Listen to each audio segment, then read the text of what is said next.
আসসালামু আলাইকুম। অনার্সে কিভাবে এ প্লাস পাবেন সেটা ভাবছেন? বিশেষ করে অনার্স ১ম বর্ষে যারা রয়েছেন তারা। তো অনার্স ১ম বর্ষে যারা রয়েছেন নতুন সিলেবাসে, তাদের ৩০ টা কৌশল আমি আজকে আপনাদের শিখাই দেব। যেগুলোর সাহায্যে আপনারা খুব কম সময়ের মধ্যেই এ প্লাস পেতে পারেন বা এ প্লাস পাওয়ার মতো কোয়ালিফিকেশন অর্জন করবেন। আপনাদের একটা ছোট্ট সিক্রেট বলি, অনার্সে জাতীয় বিশ্ববিদ্যালয়ে অত বেশি সিলেবাসটা কমপ্লিকেটেড না।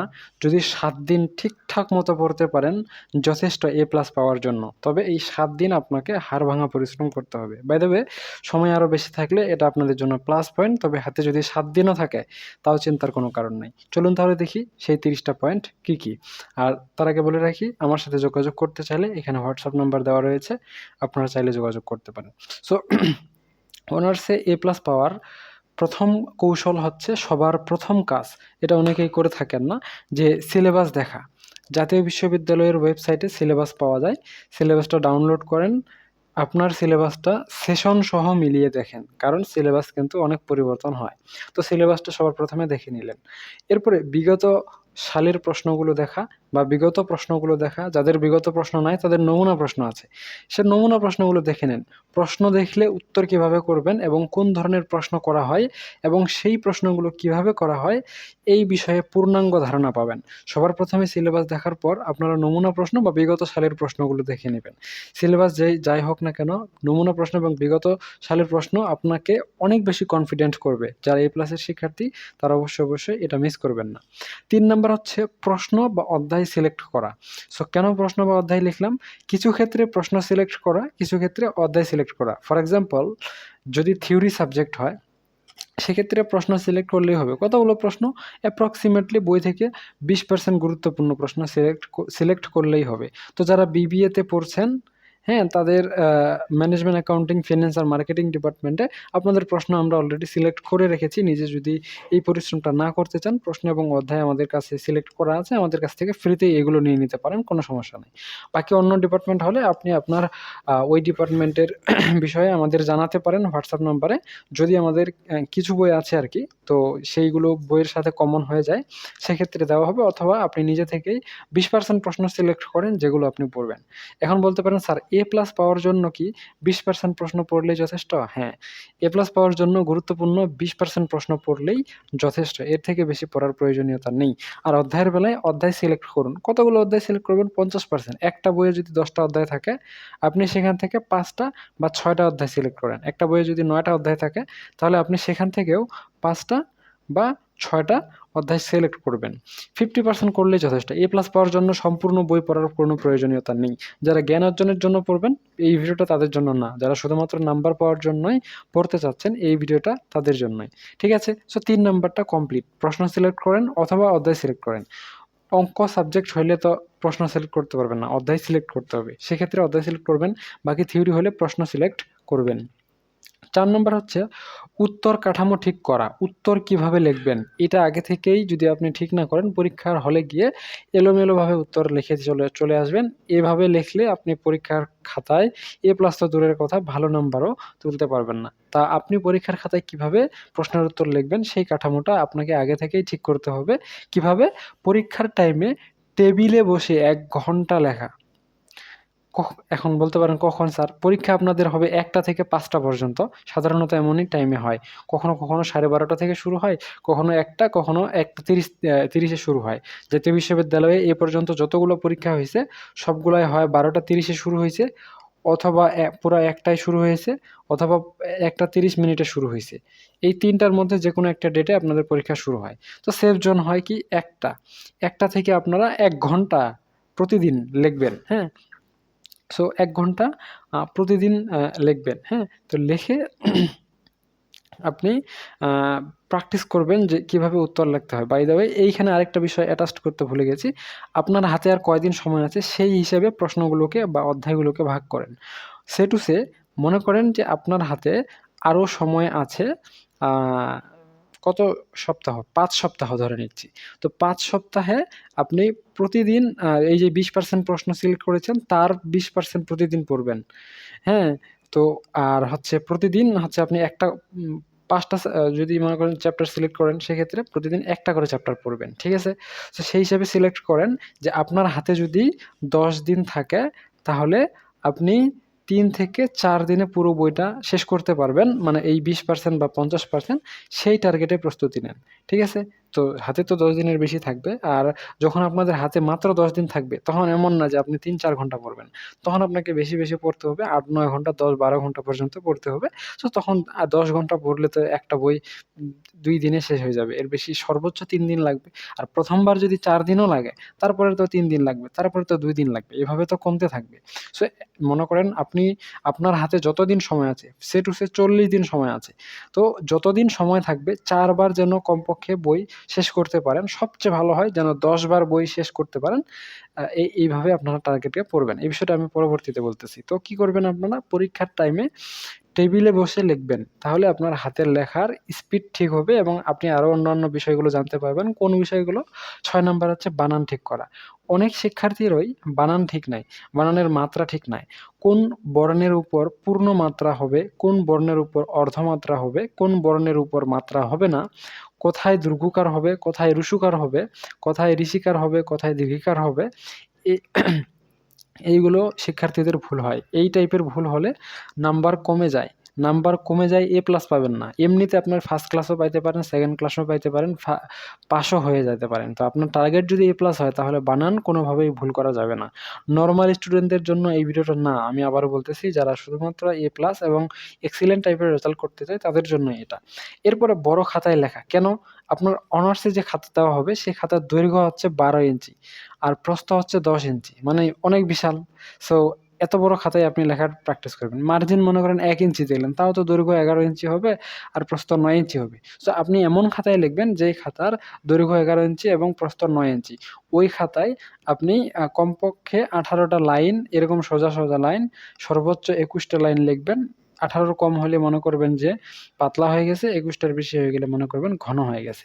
এরপরে লেখার গতি ঠিক করা। আপনি 1 ঘন্টায় কতটুকু লিখতে পারেন, আপনার পরীক্ষা 4 ঘন্টা, 4 ঘন্টায় কতটুকু লিখতে পারবেন, এটা আপনি ক্যালকুলেশন করে নেন। এখানে আপনাকে কোনো কিছুই করতে হবে না। জাস্ট 1 ঘন্টায় কতটুকু লিখতে পারেন সেইটা ক্যালকুলেশন করেন। এর পরবর্তীতে আপনি উত্তরের দৈর্ঘ্য ঠিক করেন যে আপনি 10 নাম্বারের জন্য হচ্ছে কতটুকু দৈর্ঘ্যে অ্যান্সার করবেন। ৫ নাম্বারের জন্য কতটুকু দৈর্ঘ্যে অ্যান্সার করবেন। ২ নাম্বারের জন্য, ১ নাম্বারের জন্য, ৭ নাম্বারের জন্য কতটুকু দৈর্ঘ্যে অ্যান্সার করবেন। এটা আগে থেকেই ঠিক না থাকলে আপনি পরীক্ষার হলে গিয়ে খেয়ে হারিয়ে ফেলবেন। মানে ১০ নাম্বার প্রশ্নের জন্য আপনি ১০ পেজ লিখবেন প্রথমে শুরুতে, শেষে যায় ১০ নাম্বার প্রশ্নের জন্য আপনি দেখা যাচ্ছে ৫ পেজ লিখবেন। সো এই ১০ পেজ লিখলেও কিন্তু আপনি মনে করেন ৯ বা ১০ পাইলেন। কিন্তু ৫ পেজ লিখলে আপনি কত পাবেন? সেই হিসেবে আপনার নাম্বার কমে যাবে। বাই দ্য ওয়ে কখনো, কখনো ৫ পেজের জায়গায় ২ পেজেও লিখে দিয়ে আসে। এখন ২ পেজ যতই ভালো করে লেখেন, ৪ বা ৬ নাম্বারের বেশি তো পাবেন না। তো উত্তরের দৈর্ঘ্য ঠিক করা যে আপনি কতটুকু করে উত্তর করবেন, কত নাম্বারের জন্য। ঠিক আছে? এরপর ১০% দিনে রিভিশন করা। এইটা খুবই ইম্পোর্টেন্ট। আমি একটু আগে বললাম না, পুরো বইটা কমপক্ষে ৪ বার, মোটামুটি আমার হিসেবে তো ১০ বার রিভাইজ করলে সবচেয়ে ভালো হয়। সো ১০% দিনে মনে করেন আপনার হাতে ১০ দিন সময় আছে। মনে করেন আপনার হাতে ১০ দিন সময় আছে, তাহলে প্রতিদিন আজকের দিনের পড়া আজকে পড়ে, আজকেই আবার আরেকবার রিভাইজ করবেন। এরপরে কালকের দিনের পড়া কালকে পড়ে, আজকে এবং কালকে ২ দিনকার পড়া মিলে রিভাইজ করবেন। এভাবে ১০% দিনে রিভিশন করা আপনাদের জন্য খুবই ইফেক্টিভ হবে। এ প্লাসের শিক্ষার্থীদের জন্য তো এটা বলা লাগে না। এটা তো আপনাদের সবারই জানার কথা।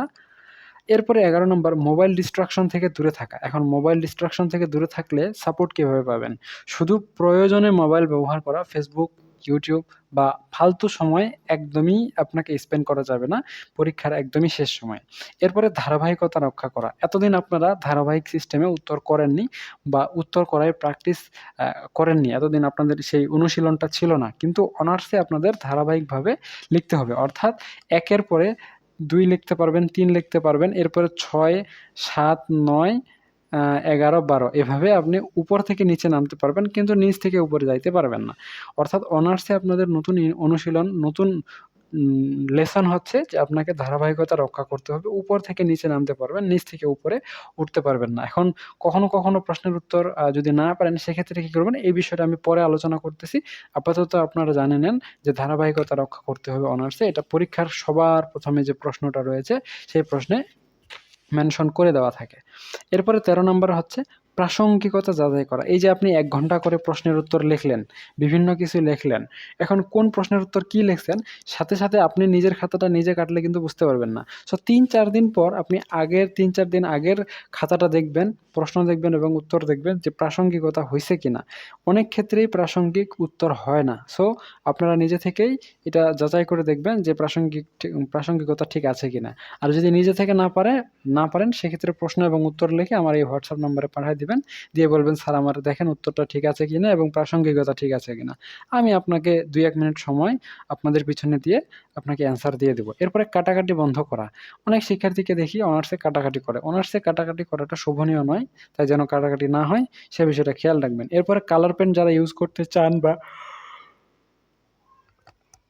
ইউজ করতে পারেন, কোনো সমস্যা নাই। তবে ৩ টাইপের কালার পেন ব্যবহার করা যাবে না। ১ নাম্বার হচ্ছে লাল বা লাল জাতীয়, ২ নাম্বার হচ্ছে হলুদ বা হলুদ জাতীয়, ৩ নাম্বার হচ্ছে সাদা বা সাদা জাতীয়। একদম সংক্ষেপে অ্যান্সার। বুঝতে পারছেন? লাল বা লাল জাতীয়, হলুদ বা হলুদ জাতীয়, সাদা বা সাদা জাতীয়। এখন লালের মধ্যে ইটালিক কালারও থাকবে, লালও থাকবে, গোলাপি কালারও থাকবে, হ্যাঁ, কলিজা কালারও থাকবে। এগুলো সব লালের মতোই দেখাবে। সো লাল বা লালের মতো, হলুদ বা হলুদের মতো, সাদা বা সাদার মতো কোনো কালার পেন ইউজ করা যাবে না। বাকি পৃথিবীতে যত রকম কালার পেন পাওয়া যায় আপনারা ব্যবহার করতে পারবেন। যাদের চিত্র দেওয়ার অভ্যাস নাই কিন্তু অর্থনীতি সাবজেক্ট আছে, অবশ্যই চিত্র দিবেন। চিত্র না দিলে নাম্বার পাবেন না। বাকি যেই সাবজেক্টগুলোতে চিত্র নাই সেগুলোতে চিত্র দেওয়ার প্রয়োজনীয়তা নেই। সূত্র বা নিয়ম মুখস্থ করা। আপনারা ভাবতেছেন অনার্সে উঠছেন এখন কি আর মুখস্থ করার বয়স আছে? আছে, এবং মুখস্থ করতে হবে। যাদের অঙ্ক আছে বা অন্য কোনো নিয়মের কোনো সাবজেক্ট আছে যেগুলোতে সূত্র আছে বা নিয়ম আছে, সেক্ষেত্রে এগুলো মাস্ট বি মুখস্থ করতে হবে। মেইন উত্তর আপনি বানিয়ে লিখবেন কিন্তু সূত্র বা নিয়ম কোনোভাবেই বানাতে পারবেন না। এটা মুখস্থই করতে হবে। এটা মনে রাখার। সেকেন্ড অপশনগুলো আপনাদের জন্য খুবই চাপ হয়ে যাবে। জাস্ট সূত্র দেখেন, নোট করেন, মুখস্থ করেন, শেষ। ১৮ নম্বর হচ্ছে মেন্টর ঠিক করা। আপনি যদি আটকে যান, আপনার যদি মনে কোনো প্রশ্ন আসে তাহলে কাকে জিজ্ঞেস করবেন? যাকে জিজ্ঞেস করলে ওই প্রশ্নের উত্তরটা আপনি পাবেন। সো আপনি আপনার বড় ভাই, আপনার সহপাঠী, আপনার কলেজ শিক্ষক, আপনার স্কুল শিক্ষক ইত্যাদি, ইত্যাদি, ইত্যাদি যে ফ্যামিলি মেম্বার, পাড়া প্রতিবেশী তাদের একজনকে বা কয়েকজনকে মেন্টর ঠিক করতে পারেন। মানে আপনার মনে কোনো প্রশ্ন আসলে, আপনি কোনো সমস্যায় পড়লে সমাধান কার কাছ থেকে করবেন? এরকম লোক ঠিক করেন। যদি না পান তাহলে WhatsApp নাম্বার দেওয়া রয়েছে, আমার সাথে যোগাযোগ করতে পারেন। আমরা কিছু সার্ভিস ফ্রিতেই দেই, কিছু পেইড দেই। সো এমন না যে পেইড করতে হবে। আপনাদের যদি ফ্রি সার্ভিসের আওতায় কোনো প্রশ্ন থাকে সেক্ষেত্রে করে দেব। মোটামুটি আমাদের টোটাল সার্ভিসের 25% ফ্রিতে দেওয়া হয়, বাকি 75% এর জন্য পেমেন্ট নেওয়া হয়। সো 25% ফ্রিটা এটাই নেন, বাকি 75টা থাক। এটলিস্ট 25 তো পাবেন। এরপরে পরীক্ষার আগের দিন এডমিট কার্ড, রেজিস্ট্রেশন কার্ড এবং ফাইল ঠিক করে রাখা, কলম সহ। এটা আগের দিনই ঠিক করে রাখতে হবে, অন্যথায় ফাও চিন্তায় আসবে।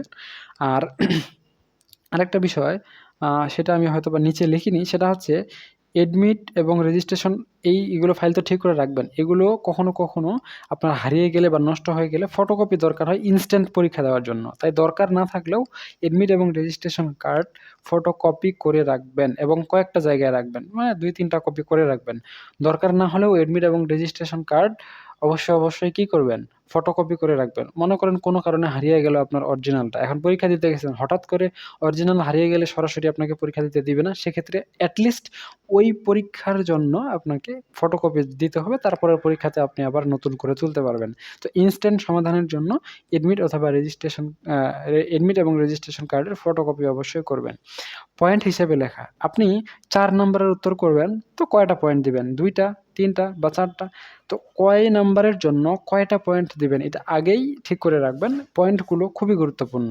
প্রশ্নের উত্তর লেখার ক্ষেত্রে যদি পসিবল হয় ভূমিকা এবং উপসংহার দিয়ে লিখবেন। আর ন্যূনতম কতটুকু অ্যান্সার করবেন, সর্বোচ্চ কতটুকু অ্যান্সার করবেন সেটাও ঠিক করবেন। আমি আমার কথা যদি বলি, ১০ নাম্বার প্রশ্নের জন্য আমি সর্বনিম্ন সর্বোচ্চ ৭ পেজ লিখি। বইয়ের যেমন করে পেজ আছে সেই পেজটা। সো আপনি আপনার লিমিট ঠিক করেন, আপনার হাতের লেখার স্পিডের উপর নির্ভর করবে যে আপনি কমপক্ষে কত পেজ লিখবেন এবং সর্বোচ্চ কত পেজ লিখবেন। বাই দ্য ওয়ে ৪ পেজের কম যদি ১০ নাম্বারের জন্য লেখেন, আপনি যতই ভালো করে লেখেন ১০ এর মধ্যে A+ পাবেন না, কোনোভাবেই পাবেন না। ঠিক আছে? আপনি পুরো ৮০ নাম্বারের জন্য যদি ১ পেজে খুব সুন্দর করে লেখেন, আপনাকে কি পাস দিবে আপনার মনে হয়? না। ঠিক একইভাবে ১০ নাম্বারের জন্য ৪ পেজের কম আপনি যত ভালোভাবেই লেখেন, আপনি কোনোভাবেই A+ পাবেন না। তাই ৪ পেজ থেকে শুরু, 4 পেজে A+ পাওয়া যায়। 4 থেকে শুরু, 7 এর বেশি লিখলে আমার মনে হয় না এর থেকে বেশি আপনাদের হাতে স্পিড আছে। আমারও ছিল না, আপনার থাকলে আপনি আরও বেশি পেজ লিখতে পারেন। সংজ্ঞা এবং কোটেশন ব্যবহার করা, অবশ্যই এগুলো পরীক্ষাতে অনেক বেশি নাম্বার ক্যারি করে। এবং যদি কোনো প্রশ্নের প্রকারভেদ দেওয়া পসিবল হয় সেক্ষেত্রে প্রকারভেদ দিবেন। চিত্র যদি থাকে চিত্র এবং চিত্রের ব্যাখ্যা অবশ্যই দিবেন। চিত্র দিলেই চিত্রের ব্যাখ্যা দিবেন। সময় ব্যবস্থাপনা ঠিক করবেন, মানে কত নাম্বার এর জন্য কত মিনিটে আপনি উত্তর লিখবেন, এটা অবশ্যই মাস্ট আগে থেকেই ঠিক করতে হবে, অন্যথায় হবে না। কিছু সময় কম বেশি হতে পারে, কিন্তু সময় ব্যবস্থাপনা আপনাদের জন্য খুবই জরুরি, কারণ শিক্ষার্থীরা বেশিরভাগ ক্ষেত্রে এই জায়গায় বাসটা খায় নেয়। সো এই জায়গায় যেন বাসটা না খান, তো সময় ব্যবস্থাপনা আগে থেকেই ঠিক করেন যে আমি 1 নাম্বার প্রশ্নে 10 মার্ক আছে, এই 10 মার্কের জন্য সর্বোচ্চ 30 মিনিট বা 25 মিনিটে লেখা শেষ করব। 30 মিনিটে শেষ করে দেব। যদি না হয় শেষ পর্যন্ত সর্বোচ্চ 35 মিনিটে লেখা শেষ না হলেও সেই প্রশ্নটা বাদ দিয়ে দেব। এইভাবে আপনারা সময় ব্যবস্থাপনা করবেন। বাই দ্য ওয়ে, এটা আমার ব্যবস্থাপনার কথা বললাম। আপনি আপনার ইচ্ছামতো এবং আপনার সুবিধা মতো, আপনার অবস্থান অনুযায়ী, আপনার সিচুয়েশন মতো আপনি এটা ঠিক করবেন। এরপরে ঘাড় ঘোরানো, নকল বা সাপোর্ট, এইগুলো থেকে বিরত থাকবেন। এখন আপনাদের একটা নতুন নিয়ম করা হয়েছে, নতুন আইন করা হয়েছে 2024-25 এবং 2025-26, 2026-27 সেশনের শিক্ষার্থীদের জন্য নতুন নিয়ম কি? সাইলেন্ট বহিষ্কার। এটা আগে ছিল না। 2024-25 আগে এই নিয়মটা ছিল না, এই নিয়মটা নতুন করা হয়েছে। সাইলেন্ট বহিষ্কার মানে কি? আপনি পরীক্ষা দিচ্ছিলেন, পিছনে তাকাইছেন, 2-3 বার তাকাইছেন, 3 বারের বেশি তাকাইছেন, তখন পরবর্তীতে আপনার ওই হলে যেখানে পরীক্ষা দিবেন সেখানে যদি সিসি ক্যামেরা থাকে, ঠিক আছে? সেখানে যদি সিসি ক্যামেরা থাকে সেক্ষেত্রে আপনাকে পরবর্তীতে পরীক্ষা ভালো লেখার পরও, A+ সমপরিমাণ লেখার পরও বহিষ্কার করে দিতে পারে, অথবা ওই পরীক্ষাটাতে ফেল দেখা দিতে পারে বা ওই পরীক্ষায় অ্যাবসেন্ট দেখা দিতে পারে, বা ওই পরীক্ষা থেকে এক্সপেল করে দিতে পারে। 1 বছর, 2 বছর বা 3 বছর পিছিয়ে দিতে পারে, অথবা আপনাকে একদম শিক্ষার্থী থেকে বাদ করে দিতে পারে। এখন যদি বলেন, স্যার আমাদের রুমে তো সিসি ক্যামেরা নাই, বা যদি না থাকে তাহলে কি হবে? না থাকলে রুমের যে 2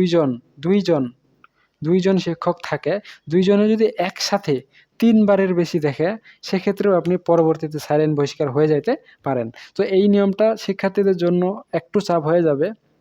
সো ঘাড় ঘোরানো, নকল বা সাপোর্ট নেওয়ার চেষ্টা করবেন না।